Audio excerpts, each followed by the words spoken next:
Bonjour les amis, bienvenue sur la chaîne Grandir dans la foi. Je suis Fausta Tshisambu. Ce podcast est un peu différent des autres. Cette fois-ci, je vous propose de vous raconter une petite histoire, l'histoire de Ruth, que j'ai trouvée très instructive. Je pense que derrière ce texte se cache bien plus que ce que je vais vous partager. Alors n'hésitez pas à lire le texte de Ruth après avoir écouté cet audio pour le méditer un peu plus. Avant de commencer, je voudrais vous faire la petite publicité de mon livre « Devenir l'ami de Dieu » qui est né d'un témoignage personnel et que vous trouverez sur le site d'Amazon.fr. Je vous mets le lien en description. Allez, chers amis, revenons sur l'histoire de Ruth. Parlons-en. C'est parti les amis.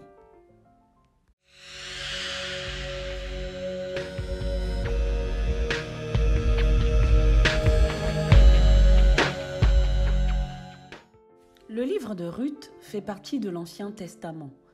Dans la Bible chrétienne, nous retrouvons le livre de Ruth parmi les livres historiques, juste après le livre des Juges. Le livre de Ruth est composé de 4 chapitres, 4 pages, c'est assez court. L'histoire de Ruth commence avec un couple, Noémie et son époux Elimelech, qui sont de Bethléem en Judée. À cause de la famine, ce couple ainsi que leurs 2 fils, Malon et Kilion, vont aller s'installer à Moab, situé de l'autre côté du Jourdain. Une fois installés à Moab, les fils de Noémie et Elimelech épousent chacun une femme moabite, Ruth pour l'un et Orpa pour l'autre. Or, nous lisons dans Deutéronome 23, verset 3, « L'Ammonite et le Moabite n'entreront point dans l'assemblée de l'Éternel, même à la 10e génération et à perpétuité. » Amen. Et pourtant, de ce que nous lisons au chapitre 1 du livre de Ruth, les fils d'Elimelech prennent des Moabites pour femmes, malgré donc la loi deutéronomique prescrite au peuple d'Israël, n'est-ce pas? Quelques années passent, et voici qu'Elimelech et ses 2 fils meurent malheureusement. Noémie se retrouve donc seule dans ce royaume réputé pour être idolâtre avec des pratiques occultes. Ces belles filles sont de Moab. Elle leur demande donc de rester dans leur pays, d'aller retrouver leur famille. Noémie, quant à elle, voudrait repartir seule chez elle à Bethléem. Orpa, l'une des 2 belles filles, retourne vers les siens, mais l'autre belle fille, Ruth, refuse de laisser sa belle-mère seule. Nous lisons dans Ruth 1, verset 16, la réponse de Ruth. « Ne me presse pas de te laisser, de retourner loin de toi. Où tu iras, j'irai. Où tu demeureras, je demeurerai. Ton peuple sera mon peuple, et ton Dieu sera mon Dieu. » Amen. Voici donc que Ruth, la Moabite étrangère au peuple d'Israël, se montre fidèle à Noémie. Noémie qui représente ici Israël. Ruth se montre ainsi loyale au peuple de Dieu. Amen. Ruth et Noémie vont se mettre en route et vont s'installer à Bethléem, dans une situation très précaire. Elles sont toutes 2 veuves, elles n'ont personne pour les protéger, elles sont pauvres. Noémie, en plus, est vieille. Il lui sera donc difficile de travailler.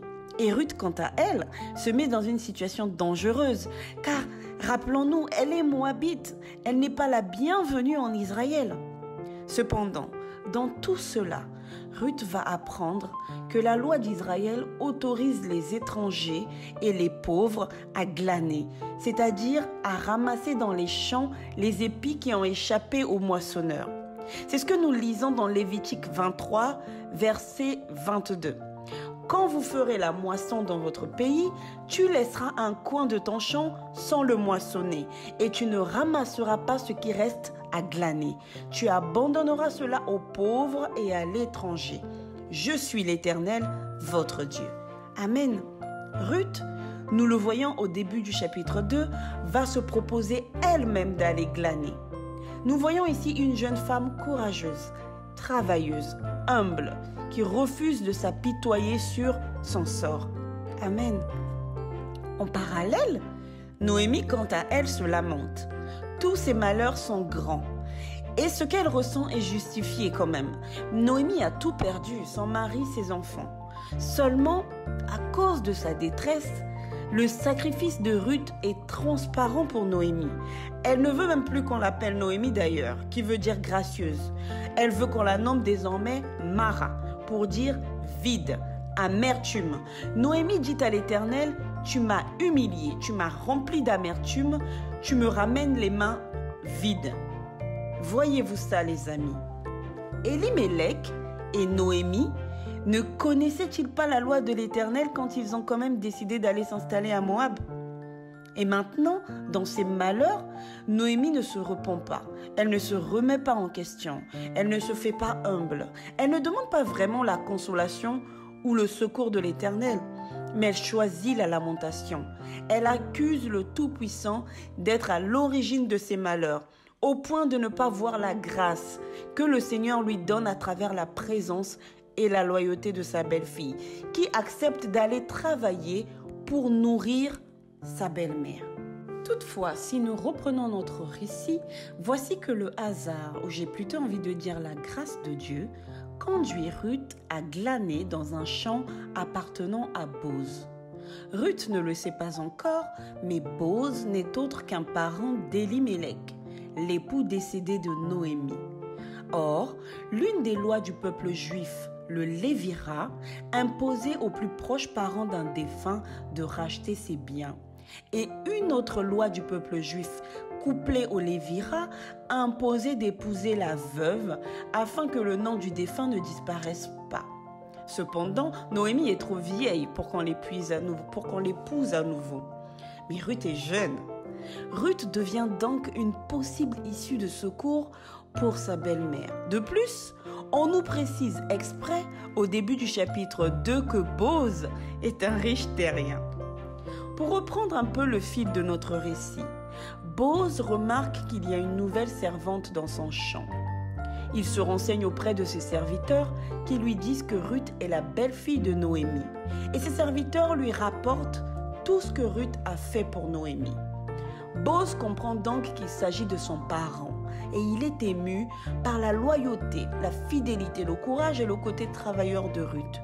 Il va s'approcher d'elle en lui demandant de ne plus aller glaner ailleurs et il va aller jusqu'à la bénir. Boz demandera à ses serviteurs de laisser tomber exprès plus de blé et d'orge pour que Ruth en ramasse plus. N'ayant pas de mari, Ruth risquait de se faire agresser à n'importe quel moment. Boz va donc demander avec insistance que personne n'agresse Ruth, qu'elle soit nourrie et qu'elle trouve à boire. Voici donc que Boz se montre généreux, bienveillant avec Ruth au nom de la loyauté, la fidélité, l'humilité dont la jeune femme a fait preuve jusqu'ici sans se plaindre, n'est-ce pas? Quand Noémie apprendra que Ruth a fait la rencontre de Boz et qu'elle a trouvé grâce à ses yeux, une lueur d'espoir va renaître dans le cœur de Noémie, qui va recommencer à bénir l'Éternel. Noémie va expliquer à sa belle-fille que Boz est leur parent et qu'il y a une possibilité, au regard de leur loi, qu'un mariage organisé soit la solution à leur situation. Une étude critique du texte de Ruth laisse entrevoir que possiblement Boz était bien plus vieux que Ruth. Et pourtant, Ruth répond encore une fois à sa belle-mère « Je ferai comme tu as dit ». La parole de Dieu nous dit ensuite, dans le dernier chapitre du livre de Ruth, le chapitre 4, que Boz et Ruth vont se marier et enfanter Obed. Obed, qui n'est nul autre que le grand-père du roi David. Waouh! Voici donc que l'attachement de Ruth à l'Éternel, malgré les épreuves, malgré les difficultés, va lui permettre de vivre la gloire de Dieu. Ruth est élevée par le Seigneur. Et vous remarquerez dans le premier chapitre de l'Évangile selon Matthieu que Ruth est mentionnée dans la généalogie du Christ. Seules 4 femmes, plus Marie, mère de Jésus, donc 5 femmes, sont mentionnées dans cette généalogie et Ruth est citée. Quelle belle leçon, n'est-ce pas les amis? Qui aurait été aussi fidèle que Ruth? Sans connaître Dieu, elle s'est attachée à lui. Elle lui a fait confiance. Elle s'est abandonnée à lui, tout en continuant à travailler, à se battre, Et même si ce n'est pas écrit dans la parole, j'ai envie de dire que Ruth a appris à prier et a continué à prier Adonai. Amen. La parole de Dieu nous dit dans 2 Corinthiens 5, verset 7, « Car nous marchons par la foi et non par la vue. » Et c'est bien ce que l'attitude de Ruth nous montre. Naomi a la loi et pourtant, c'est bien Ruth qui a le cœur plus proche du Seigneur. Amen. Ce texte m'a beaucoup fortifié, chers amis, pour plusieurs raisons. Dieu s'est montré fidèle pour Noémie malgré ses plaintes. Le secours que Dieu avait pour Noémie, c'était Ruth. Dieu est fidèle, même quand nos actes ne le glorifient pas. Dieu agit, seulement parfois nous ne sommes pas attentifs à ce qu'il met à notre disposition. Des fois, nous ne voulons pas regarder autour de nous, sortir de ce que nous avons prévu pour voir ce que Dieu veut faire. Prions donc afin que le Saint-Esprit nous donne d'agir avec discernement. Amen. Dieu s'est montré juste, compatissant, miséricordieux pour Ruth. Malgré la malédiction qui planait sur le peuple de Moab, Dieu rend à Ruth la fidélité qu'elle a montrée à Noémie. Quand nous donnons notre cœur à Dieu, il nous rachète de toutes les malédictions. Amen. Quand le monde met un point dans nos vies, chers amis, Dieu, s'il le veut, il met une virgule. Dieu est maître des circonstances. Nos forces sont renouvelées quand nous nous appuyons sur lui, quand nous chérissons la présence de Dieu, quel que soit ce qui se présente à nous. Amen. Joseph, même en prison, avait la faveur de Dieu. Ne regarde pas ta situation, mon frère, ma sœur. Demande la présence de Dieu. Cherche la faveur de Dieu. Peu importe ce qui se présente à toi. L'ennemi essaiera toujours de nous envoyer la balle pour nous faire courir tout seul sur le terrain, titiller notre orgueil, titiller notre désespoir, pour nous conduire à vouloir prouver notre valeur ou nous renfermer sur nous-mêmes. Sauf que nous pouvons choisir de lui répondre « Moi, je donne la balle à mon Dieu. Je ne compte pas sur mes propres forces. Désolé. » L'ennemi essaiera de nous convaincre que normalement, les gens comme toi ne réussissent pas, ou c'est trop tard, tu as échoué, le temps est passé. Le peuple de Moab était maudit et pourtant Ruth la Moabite est inscrite dans la généalogie du Christ. Alors je préfère attendre ce que mon Dieu a à dire. C'est jamais passé avec lui.